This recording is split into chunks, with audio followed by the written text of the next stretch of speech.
بہت سے لوگوں کو پیٹ میں مروڑ ضرور ہوتی ہے، اور زندگی میں پہلی بار آج میں نے دیکھا کہ وہ لیڈر جو سالوں سے کبھی قائد اعظم کا مزار نہیں گئے تھے، وہ بھی مزار میں جا کے شور و غل مچا رہے ہیں اور اپنے آپ کو یہ بنوانے کی کوشش کر رہے ہیں کہ بس ہم ہی ہیں اور تو کوئی ہے ہی نہیں.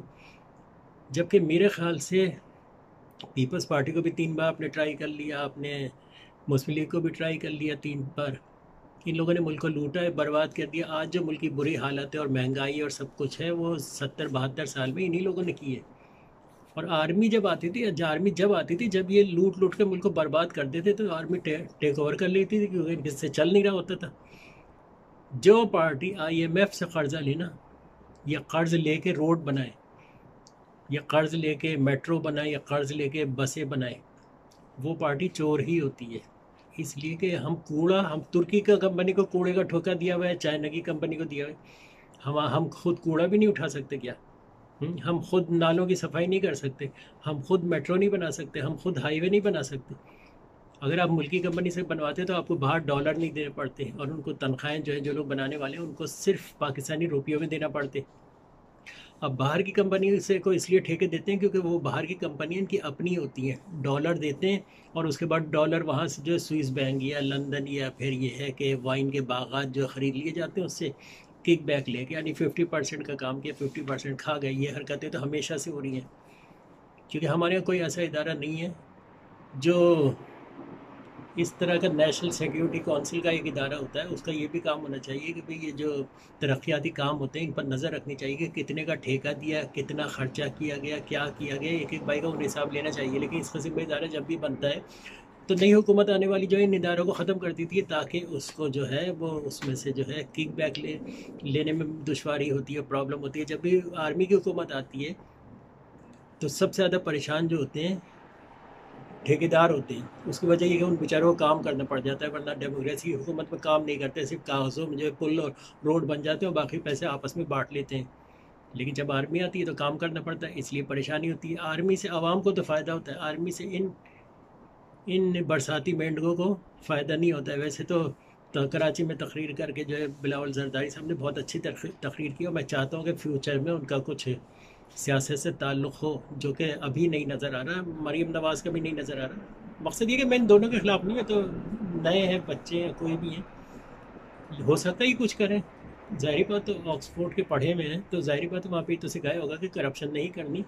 اور ویسے بھی سارے آکسفورڈ کے پڑھے ہوتے ہیں اور اپنے اپنے ملکوں کو لوٹ رہے ہوتے ہیں جو آکسفورڈ سے پڑھ کے آتے ہیں، خاص طور پہ اس لیے کہ وہ صحیح ڈگر پہ تو چل نہیں رہتے، چل نہیں رہے ہوتے ہیں. اور ایک اور بات یہ ہے کہ کراچی میں تقریر تو کر رہے تھے بڑے کراچی والوں، اور یہ اور وہ. کراچی والوں کو پانی مت دینا، کراچی والوں کے برساتی نالے صاف نہیں کیے، پورا کراچی بارش میں ڈبو دیا، لیکن اس کا ذکر نہیں کیا. بس ہم بہت پارسا ہیں، بڑا ظلم ہو رہا ہے ہمارے ساتھ، یہ ہو رہا ہے. بھائی میں تو کہتا ہوں پاکستان کے لیے سب سے بیسٹ ہے آرمی. ماشاء اللہ میں عام عوام کو تو کچھ بھی نہیں ہوتا، عام عوام کو تو فیسلٹیز مل رہی ہوتی ہے. پکڑ دھکڑ جو ہے بڑے بڑے لیڈروں کی چل رہی ہوتی ہے، جن کا تعلق عوام سے نہیں ہوتا ہے، جن کا تعلق جو ہے کرپشن سے، چور بازاری سے، اور اپنی ڈھاک بکانا اور کیا کہتے ہیں لوگوں کے اوپر ظلم کرنے سے ہوتا ہے. اس کی وجہ یہ ہے کہ آپ خود دیکھ لیں، آج تک لیاری میں پانی نہیں دیا، کچھ نہیں دیا. یہ لوگ کرتے کیا؟ یہ لوگ کچھ نہیں کرتے، یہ صرف آتے ہیں اور ملک کو لوٹتے ہیں اور بھاگ جاتے ہیں.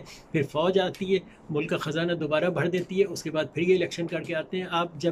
آپ دیکھیں کہ جب ملک تھوڑا سا اسٹیبل ہونے لگا عمران خان کی حکومت میں، تو انہوں نے پھر شور مچانا شروع کر دیا. اور ویسے تو اب مجھے یقین ہے اور ان کو بھی شک ہو گیا ہے کہ بھائی اب ان کی سیاست جو ہے بالکل ہی اینڈ ہو رہی ہے، اس لیے شور مچانا شروع کر دیا کہ بھائی کسی طرح عمران خان کو اتار کے ماشاء اللہ لگ جائے.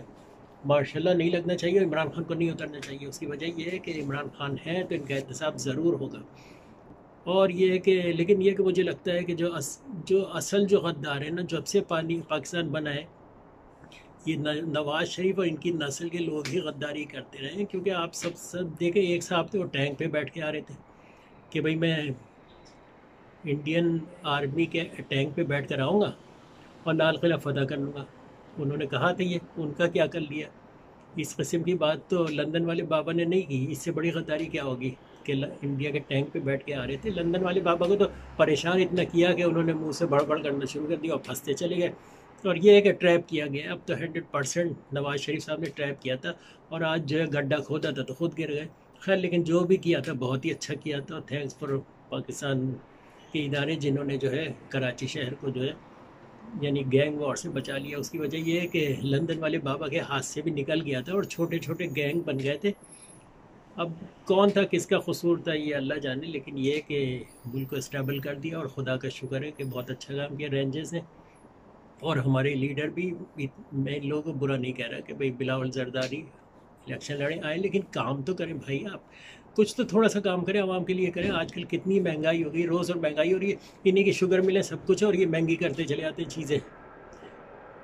مہنگائی سوچ رہے کریں گے تو عمران خان کو لوگ ڈسکاؤنٹ کر دیں گے، اتار دیں گے. ایسا نہیں چلے گا. عمران خان کو چاہیے ساری سبسڈی ختم کر دیں، کچھ بھی مت دیں. جو سبسڈی کے پیسے انہیں دینے ہیں ان پیسوں سے باہر سے اور چینی اور گندم اور سارا کچھ منگا لیا کریں.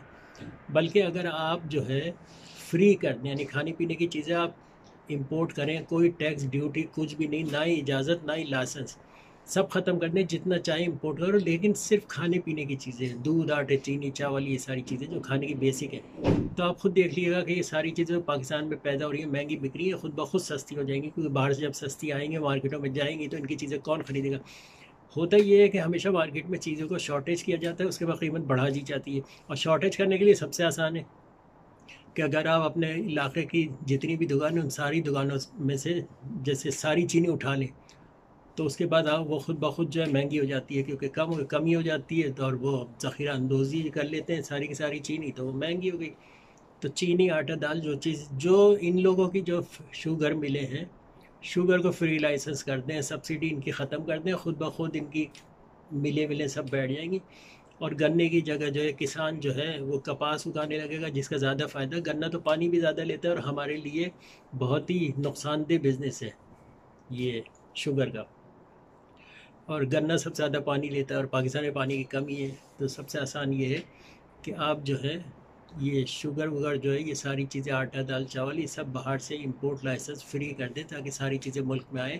خیر سبسکرائب کریں، بیل آئیکن دبائیں اور میرے چینل کو فیس بک پہ شیئر کر لیں، جو کہ میں چاہتا ہوں کہ اور لوگ بھی سنیں اور لوگوں کو بھی عقل آئے کہ بھئی ہمیں ووٹ کس کو دینا چاہیے. آپ لوگ یہ کیا کریں کہ ایک بار ووٹ دیں، اگر وہ کام نہیں کرے دوسری دفعہ ووٹ نہ دیں، بجائے اس کے کہ وہ جتنا بھی قیمے پراٹھے یا کچھ بھی کھلائے، لیکن آپ جو ہے ان کو ووٹ نہ دیں کیونکہ ووٹ دینے کی اصل وجہ تو یہی ہوتی ہے کہ وہ جو ہے وہ آتے ہیں لوٹتے ہیں اور دوڑ جاتے ہیں، نس جاتے ہیں، جسے کہتے ہیں کہ آیا کھایا اور نس گیا والی بات ہے. خیر جو کچھ بھی ہے آئندہ بھی ہم ویڈیو بناتے رہیں گے اس قسم کی، اور کان کھول کے اور آنکھوں سے دیکھ کے ووٹ دیں کہ آپ کو کس کو ووٹ دینا ہے. اگلا جلسہ بھی ان کا ہونے والا ہے.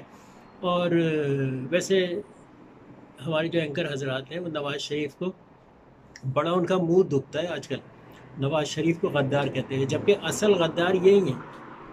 وہ جو ہے سیالکوٹ کے خواجہ ہیں، کون ہیں، انہوں نے اسمبلی میں کھڑے ہو کے کیا کہا تھا آپ کو خود معلوم ہے. یہ جتنے لیڈر ہیں سب اس قسم کی باتیں کر چکے ہیں. اگر آپ نواز شریف کو غدار نہیں کہہ سکتے تو میرے خیال سے بھی الطاف حسین کو کہنا بھی بہت ہی غلط ہوگا کہ الطاف حسین کو کس بات پہ غدار کہتے ہیں. پاکستان انہوں نے جو نعرہ لگایا تھا، تو نعرہ لگانے سے کیا ہوتا ہے؟ آپ نے تو بس ایک چیز کو پکڑ لیا اور کسی کو غدار قرار دینا چاہتے ہیں تو آپ ایسے حالات پیدا کر دیتے ہیں. خبریں، چینل، سارا کچھ اپنا چل رہا ہے اور سارے پینڈو خبروں میں بیٹھے ہیں اور وہ ظاہری بات ہے الطاف حسین کہہ رہے ہیں، تو اس کی وجہ سے جو ہے الطاف حسین کے فالوور جو ہیں وہ ان کی بات سننا ہی نہیں چاہتے ہیں.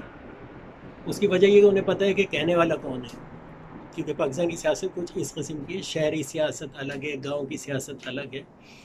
خیر جو کچھ بھی ہے، میں یہ نہیں کہہ رہا کہ میں الطاف حسین کو کوئی فیور ویور کچھ نہیں کر رہا ہوں. میں تو یہ کہہ رہا ہوں کہ نواز شریف کو آپ غدار کب کہیں گے. میں ٹی وی دیکھ رہا ہوں، بلکہ ہزاروں لوگ دیکھ رہے ہیں اور اندر باتیں بھی کر رہے ہیں کہ یہ ڈرامہ کیا ہو رہا ہے کہ ایک آدمی غداری کر رہا ہے لیکن اس کو غدار نہیں کہہ رہے. اس کی وجہ یہ کہ غداری کے تمغہ دینے والوں کے رشتہ دار ہی جب ایسا کریں گے تو وہ اپنے رشتہ دار کو کیوں غدار کہیں گے؟ لوگ اس قسم کی باتیں کر رہے ہیں. میرا تو خیر کوئی تعلق نہیں، میں تو ملک سے باہر بیٹھا ہوں. لیکن یہ کہ جو آس پاس جو دوست ہے وہ دوسرے لوگ محفلوں میں جو باتیں ہو رہی ہیں اب تو یہی ہو رہی ہیں کہ ہمارے یہاں جو ہے غدار کو نہ تو سزا ملتی ہے، نہ پکڑا جاتا ہے، نہ کچھ ہے، باہر بھاگ جاتا ہے. وہ پیر صاحب کی طرح باہر چلا جاتا ہے اور وہاں پہ وہ پولیٹیکل اسائلم لے لیتا ہے اور بیٹھ جاتا ہے اٹھا کے. یہ ہے ساری بات. تو خیر دیکھیں جب تک پاکستان ہے تب تک ہم لوگ ہیں، تو اتنا کھائیں کہ تھوڑا تو بچ جائے آخر میں کہ دوبارہ ٹھیک کر سکیں.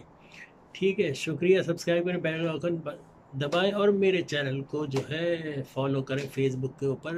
کل پھر ہم حاضر ہوں گے اور پھر مزے مزے کی خبریں لائیں گے، لیکن یہ خبریں زیادہ تر ہم جو دیکھتے ہیں، جو سنتے ہیں اور جو سوچتے ہیں اس کے مطابق آپ لوگوں سے کر دیتے ہیں بات. اب یہ ڈیسائیڈ آپ لوگوں نے کرنا ہے کہ کہاں تک سچ ہے یا جھوٹ ہے. آپ کو ان باتوں کو سمجھ آ رہی ہے کہ جو میں کہنا چاہ رہا ہوں وہ کیا ہے؟ اس سے بڑے کہ ہم بڑے آنے والے بڑے عذابوں سے بچیں. ویسے تو پاکستان کے چاروں طرف جو پڑوسی ہیں وہ سارے ہی پاکستان سے اچھے تعلقات نہیں ہیں، جبکہ یورپ کے سارے پڑوسیوں سے اچھے تعلقات ہوتے ہیں. تو ظاہری بات ہے اچھے تعلقات نہیں ہے، اس لیے سارے پڑوسی مل کے اسلحہ خریدنے میں لگے ہوئے اور اپنا کچرا بیچنے میں یورپ لگا ہوا ہے. امریکہ اپنا کوڑا کس کو بیچتا ہے؟ انڈیا پاکستان کو. یہ بات سچ ہے یا نہیں ہے؟ آپ کمنٹس میں لکھ کے بتائیں کہ ہمارا امریکہ کا کوڑا جو ہے، انڈیا، پاکستان، بنگلہ دیش، سری لنکا، ہم سب امریکہ کا کوڑا خریدتے ہیں.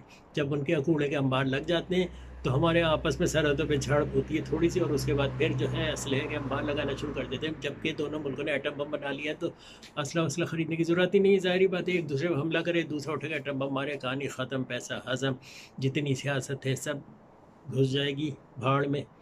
خیر، بس تھرڈ ورلڈ کنٹریز میں جب تک غدار پیدا ہو رہے ہیں تب تک اسی قسم کی سیاست چلے گی. لوگوں کو لایا ایسے لوگوں کو جاتا ہے جو پڑوسیوں سے جھگڑا کریں اور پھر ان کا زیادہ سے زیادہ جو ہے اسلحہ خریدیں. خیر، سبسکرائب کریں آپ لوگ اور بیل آئیکن دبائیں. ٹھیک ہے، کل تک کے لیے خدا حافظ اور اپنا خیال رکھیں ایک نئے موسم ویدر کے ساتھ.